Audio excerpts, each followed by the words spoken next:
La vie n'est pas un vide à remplir, c'est une plénitude à découvrir. Aujourd'hui, j'aimerais partager avec vous quelques inspirations de musique et de yoga en suivant les expériences, le cheminement de Sergiu Celibidache.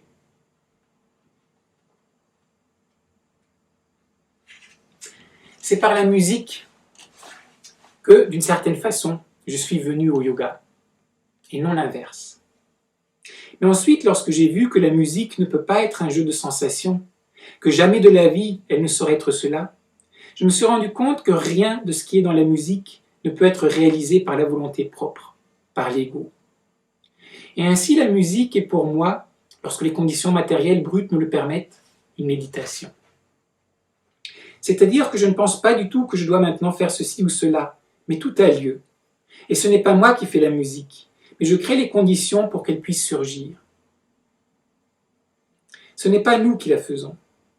Nous créons les conditions pour que Dieu, qui est vérité et beauté, se manifeste à nous.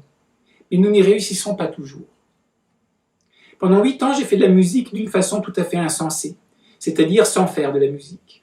J'ai transmis des sensations et des impressions. Le monde, cette maya, est infini, et j'ai produit des illusions et des déceptions avec du son, naturellement. Jusqu'à ce que je me sois rendu compte, mon Dieu, ça ne peut pas être cela. Un jour, j'ai rencontré un homme qui était passé par l'école du yoga, et il m'a dit, tout ce que vous faites est faux.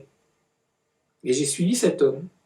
Et je n'ai pas fait une carrière mondiale comme me l'ont proposé les Américains. Ils cherchaient un successeur pour Toscanini.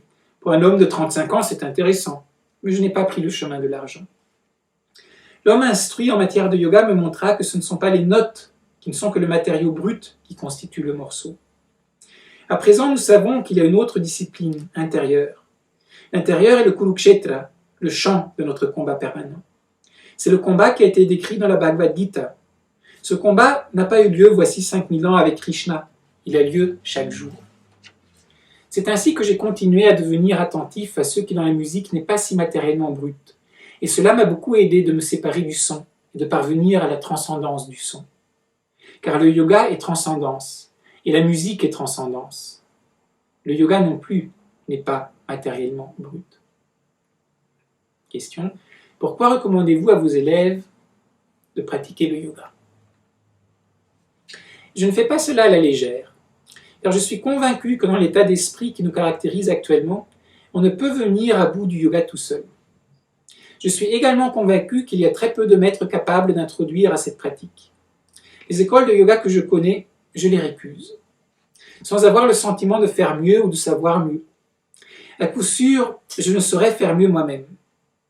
Je dis aussi à chacun de bien réfléchir avant de commencer.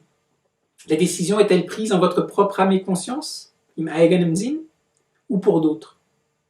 Dans cette vie, j'ai atteint le Nishkama Karma, c'est-à-dire l'action dépourvue de désir.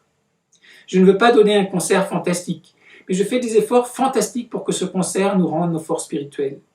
Peu importe que cela soit bon ou mauvais, je n'attends pas que les gens applaudissent ou qu'ils disent « vous êtes le plus grand de tous » ou « vous êtes le plus grand des idiots ».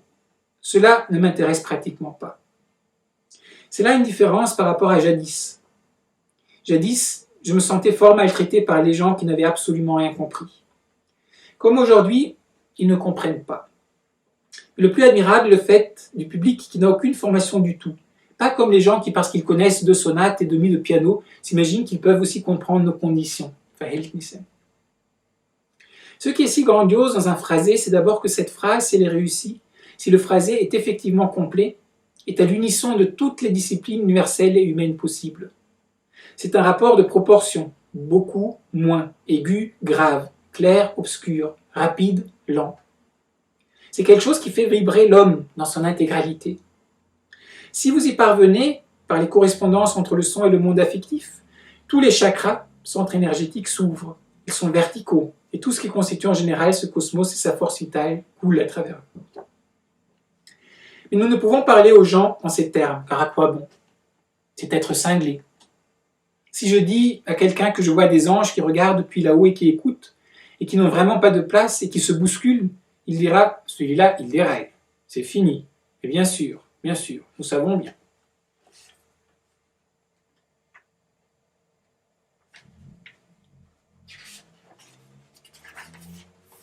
Bien entendu, il y a beaucoup de morceaux de musique qui restent ancrés dans l'éthéré.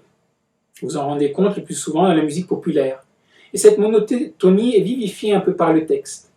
Mais pour un texte où cela ne reste effectivement pas saisissable comme tel lorsque vous chantez Govinda Gopala, qu'est alors le texte? Il pourrait aussi être autre chose. Ce n'est pas ainsi, je dois appeler le numéro 24 pour recevoir mon argent. Ça ne contient pas cette finalité. Et dans tous nos chants qui nous apprennent quelque chose sur le monde, pour nous séparer de tout, la symbolique de la pensée n'est plus liée à la pensée discursive. Radha Krishna, Krishna Radha, Radha Radha, Krishna Krishna. Allons donc, est-ce là du texte? Si tu dis éternellement Dieu, Dieu, Dieu, Dieu, est-ce un texte? Oui, mais il y a des musiques qui restent profondément ancrées dans le sensuel. Et c'est naturel, pensez donc dans le Muladhara, le chakra de base, où les forces sont vraiment incroyablement critiques. Quels mauvais effets peuvent surgir précisément par la musique?